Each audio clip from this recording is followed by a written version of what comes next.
안녕하십니까. 2월 25일 수요일 말씀 묵상 함께 시작하겠습니다. 오늘은 사순절 7째 날입니다. 주님께서 우리를 위해서 베풀어 주신 그 은혜, 희생을 기억하면서 거룩한 하루 보내실 수 있기를 간절히 기도합니다. 오늘 본문은 사무엘하 9장 1절에서부터 8절까지 말씀이고요. 통독하실 말씀은 신명기 5장부터 8장까지 말씀입니다. 날마다 솟는 샘물에서는 6절까지로 본문이 나뉘어져 있는데요. 제가 볼 때는 그래도 8절까지는 읽어야 될 것 같습니다. 사실은 9장 전체를 한꺼번에 하면 좋겠는데 하는 아쉬움은 있습니다만은 그러려면 본문이 너무 길 것 같긴 합니다. 이후에 사무엘서에 대해서 설명할 것도 좀 있으니까요. 먼저 본문을 읽으시고 묵상을 이어나갔으면 좋겠습니다.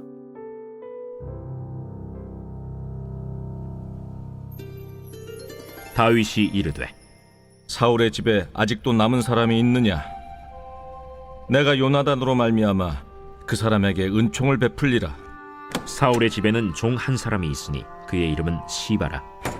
그를 다윗의 앞으로 부르매 왕이 그에게 말하되 내가 시바냐? 당신의 종이니이다. 사울의 집에 아직도 남은 사람이 없느냐?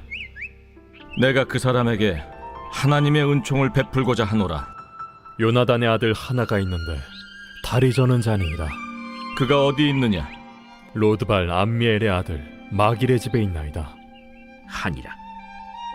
다윗 왕이 사람을 보내어 로드발 암미엘의 아들 마길의 집에서 그를 데려오니 사울의 손자 요나단의 아들 무비보셋이 다윗에게 나와 그 앞에 엎드려 절하매 다윗이 이르되 무비보셋이여, 보소서, 당신의 종이니이다. 무서워하지 말라. 내가 반드시 내 아버지 요나단으로 말미암아 내게 은총을 베풀리라. 내가 내 할아버지 사울의 모든 밭을 다 내게 도로 주겠고 또 너는 항상 내 상에서 떡을 먹을지니라. 그가 절하여 이르되 이 종이 무엇이기에 왕께서 죽은 개 같은 나를 돌아보시나이까? 우리는 지금 사무엘서의 결론부가 시작되는 부분으로 접어들고 있는 겁니다. 사무엘하 9장부터 20장까지가 결국 사무엘서 전체의 결론이라고 할 수 있습니다. 사무엘서를 기록한 사무엘서 기자의 입장에서 한번 생각을 해보세요. 왜 사무엘서를 기록했겠습니까?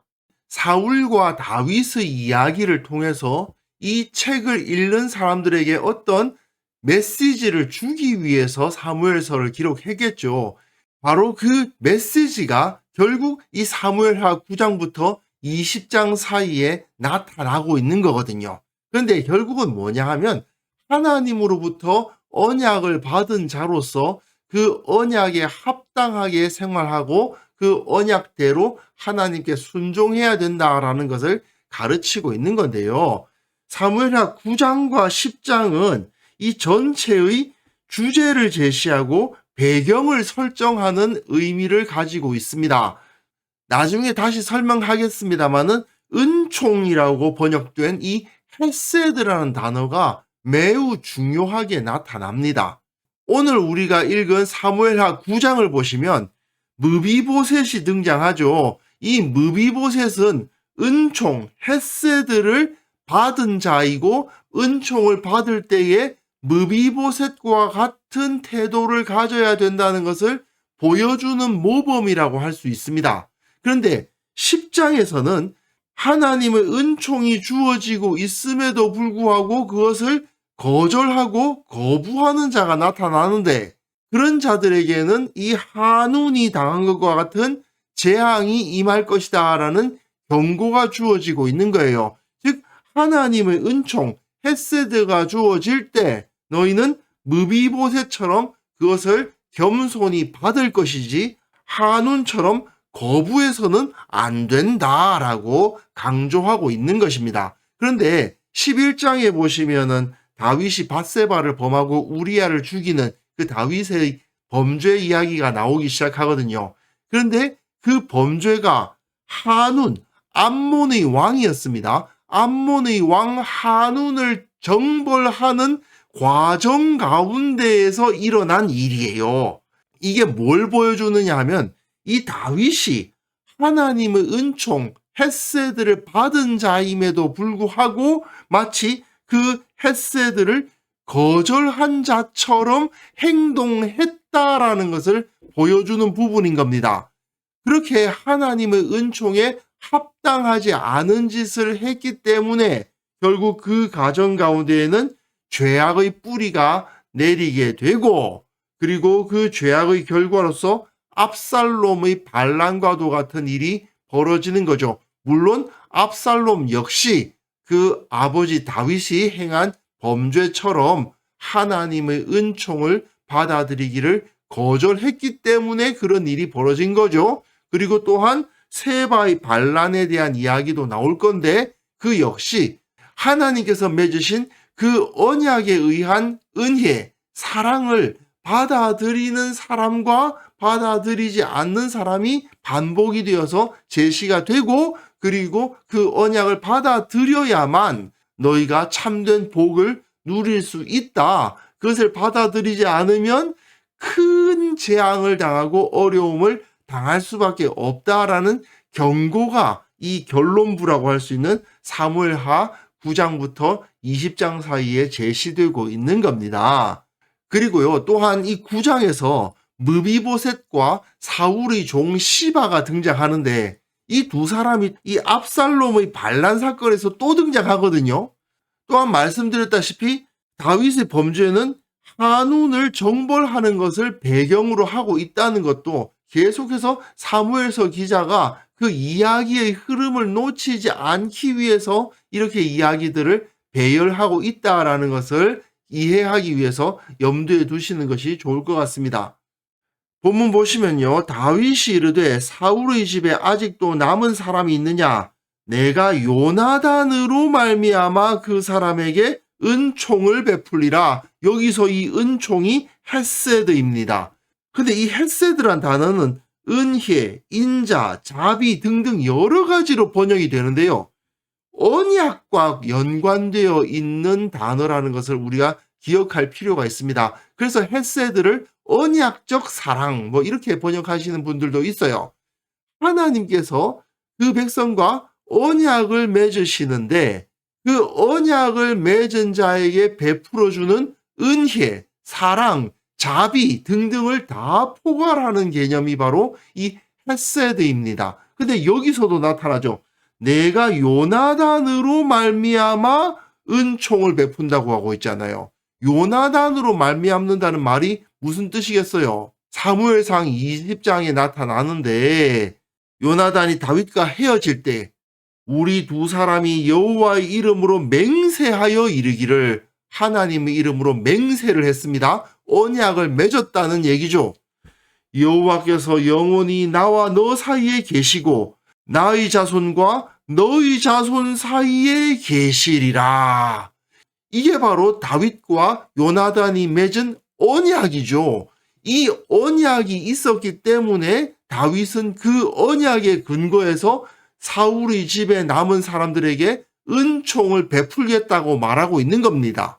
그런데 사울의 집에는 종 한 사람이 있으니 그 이름이 시바예요.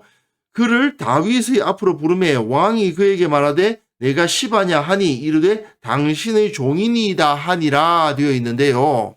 이 시바라는 종이 사실은 이후의 내용들을 다 살펴보면 상당히 교활한 자구나 하는 것을 알 수가 있는데요. 왕이 이르되 사울의 집에 아직도 남은 사람이 없느냐? 내가 그 사람에게 하나님의 은총을 베풀고자 하노라 하니, 여기서도 하나님의 헤세드를 내가 베풀겠다라고 말하는데, 시바가 왕에게 아뢰되 요나단의 아들 하나가 있는데 다리 저는 자니이다 라고 말하고 있어요. 이 고대 사회에서는 장애인을 존엄한 존재로 보지 않는 경향이 있었거든요. 그러니까 시바는 사울 집안의 종이었음에도 불구하고 이 무비보셋을 섬기질 않고 있었던 겁니다. 사실은 사울의 종이었기 때문에 사울의 손자인 무비보셋을 섬기는 것이 마땅함에도 불구하고 시바는 그렇게 하지 않았던 거예요. 그러다 보니까 이렇게 소개를 하는 거죠. 다리 저는 자라고. 그 자는 존귀하게 볼만한 자가 아닌 것 같다라는 식으로 돌려서 다윗에게 보고하고 있는 거죠.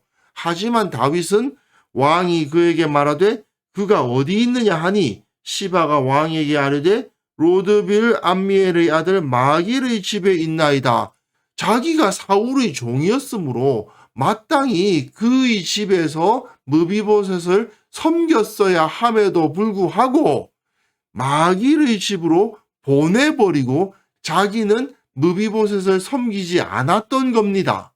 사실 내일 본문을 보시면 이 시바라는 자가 사울의 종이었음에도 불구하고 사울의 집안이 몰락하니까 사울 집안이 가지고 있었던 그 재산을 마치 자기 것인 양 사용하고 있었거든요. 근데 이 상황에서 다윗이 무비보셋을 찾고 그에게 은총을 베풀겠다고 하니 시바 입장에서는 사실은 좋은 일이 아니죠. 그러니까 어떻게든 무비보셋은 다리 저는 자라고 존중할 만한 가치가 없는 자라는 식으로 말하고 있는 거 아닙니까? 하지만 다윗은 시바의 말에 넘어가지 않습니다. 다윗 왕이 사람을 보내어 로드빌 암미엘의 아들 마길의 집에서 그를 데려오니 사울의 손자 요나단의 아들 무비보셋이 다윗에게 나와 그 앞에 엎드려 절하매 다윗이 이르되 무비보셋이여 하니 그가 이르기를 보소서 당신의 종인이다. 무비보셋이 이렇게 보소서 당신의 종인이다 라고 말하는 이유가 뭐겠어요? 사실 다윗이 두려웠겠죠. 그 조부 사울이 다윗에게 어떻게 행했는지 무비보셋이 모를 리가 있겠습니까? 하지만 다윗은 이렇게 말합니다. 무서워하지 말라. 내가 반드시 내 아버지 요나단으로 말미암아, 여기서도 반복돼요. 요나단과 맺은 언약이 있기 때문에 내게 헤세드를 베풀 것이다. 너에게 은총을 베풀겠다. 내가 네 할아버지 사울의 모든 밭을 다 내게 도로 주겠고 또 너는 항상 내 성에서 떡을 먹을지니라 하니, 여기서 사울의 모든 재산을 회복해서 무비보셋에게 주겠다고 이야기하죠. 그뿐만 아니라 항상 내 상에서 떡을 먹는다? 다윗과 함께 식사를 하는 사이가 된다는 뜻입니다. 다윗이 지금 왕인데 왕과 함께 식사를 하는 자, 왕족의 권위를 회복시켜 주겠다는 말입니다. 결국은 다윗은 사울의 종 시바가 차지하고 있다시피 했던 그 사울의 유산을 무비보셋이 다시 차지할 수 있도록 돌려줬을 뿐 아니라 그 영광까지 회복시켜 주는 것을 볼 수 있어요. 그가 절하여 이르되 이 종이 무엇이기에 왕께서 죽은 개 같은 나를 돌아보시나이까 하니라. 무비보셋으로서는 다윗의 은혜에 감복하지 않을 수가 없었죠. 근데 이 태도야말로 은혜, 헤세드를 받기에 합당한 태도라고 사무엘서 기자가 보여주고 있는 겁니다. 다윗은 지금 마치 하나님께서 우리에게 은혜를 베풀어 주시는 것처럼 무비보셋에게 은혜를 베풀고 있는 거예요. 그 은혜를 받는 사람들은 어떤 태도를 가져야 되느냐? 그냥 이렇게 겸손히 나는 죽은 개 같은 자인데 전혀 거룩하지도 않고 전혀 그 은혜를 받을 만한 자격이 없음에도 불구하고 나를 돌보아 주시니 절하며 감사를 표현하며 영광을 돌리는 것, 그것이 은혜를 받는 자의 마땅한 태도다라는 것을 여기서 보여주고 있는 거죠. 사실은 이후의 내용까지 더 읽으면은 이 사무엘하 9장의 내용이 더 확실하게 드러나겠습니다만은 어쨌든 오늘은 여기까지 묵상을 하기로 하고요. 다윗이 무비보셋에게 한 일에 대해서 한번 생각해 보았으면 좋겠습니다. 다윗이 무비보셋에게 한 일은 그 누가 보아도 칭찬할 수밖에 없는 훌륭한 조치죠. 다윗은 정말 공의로운 통치자, 하나님의 은혜, 하나님의 인자하심을 따라 행하는 자였습니다.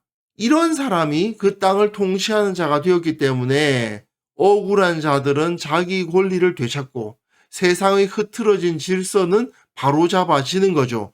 종이었던 자가 주인의 재산을 가지고 떵떵거리면서 사는 그런 상황을 막아버리고 정의를 바로 세울 수 있었던 겁니다. 이렇게 다윗이 지혜로운 조치를 할 수 있었던 것은 무엇보다도 하나님의 마음을 이해하고 그 법도에 순종하고 그 언약을 지켰기 때문에 가능한 거죠. 우리는 어떤 존재입니까? 예수 그리스도로 말미암아 세상을 다스리는 존재입니다. 예수님의 왕권을 우리가 세상에 드러내야 돼요. 그러므로 우리는 다윗이 보여준 선한 모범대로 하나님을 가까이 모시고 늘 그 법도에 순종하며 살아감으로 말미암아 이 세상이 하나님의 권능으로 질서를 회복하고 모든 사람에게 기쁨을 주는 그런 역할을 감당할 수 있어야 되겠습니다. 그것이 결국 우리에게 주어진 사명이라고 할 수 있겠죠. 그래서 이 시간 함께 기도하실 때에는요, 우리가 하나님께 순종함으로 말미암아 이 세상 가운데 하나님의 헤세드, 은총을 베풀어 세상의 질서를 세우는 자들이 되게 하여 주옵소서. 우리 교회 모든 성도들이 매일의 삶 가운데 하나님의 능력으로 세상을 통치하는 자들이 되게 하여 주옵소서. 함께 기도하는 시간 가졌으면 합니다.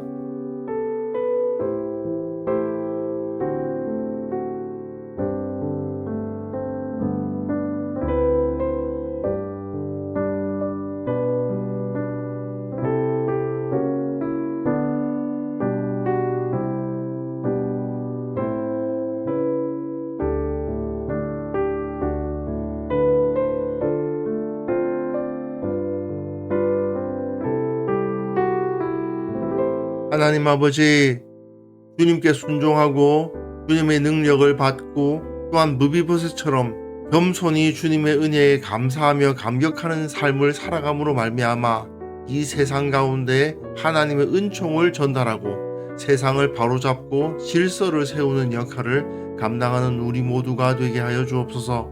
우리 교회 모든 성도들이 늘 주님을 느끼게 하시고 말씀과 기도를 통해 주님으로부터 능력을 얻게 하시고 이 세상을 바로잡고 세상의 평안을 전하는 역할을 온전히 감당하는 거룩한 통치자들이 다 될 수 있도록 도와주옵소서. 주님, 특별히 사순절 기간을 보내고 있습니다. 예수님께서 우리에게 베풀어 주신 그 은혜 결코 잊지 아니하고 오늘 본문에서 무비보셋이 보여준 것처럼 아무 가치 없는 죄인들을 위해서 십자가를 지시고 피 흘리시고 사랑을 베풀어 주신 그 주님의 은혜를 잊지 않고 늘 가슴 속에 새기는 자들 다 될 수 있도록 주님께서 온전히 붙들어 주옵소서. 오늘 하루 주님을 찬양하고 주님께 감사하고 주님을 묵상하고 주님처럼 살고자 노력하는 시간을 보내고자 하오니 주여 주님께서 우리를 붙들어 주옵소서. 감사드렸고 예수님의 이름으로 기도합니다. 아멘.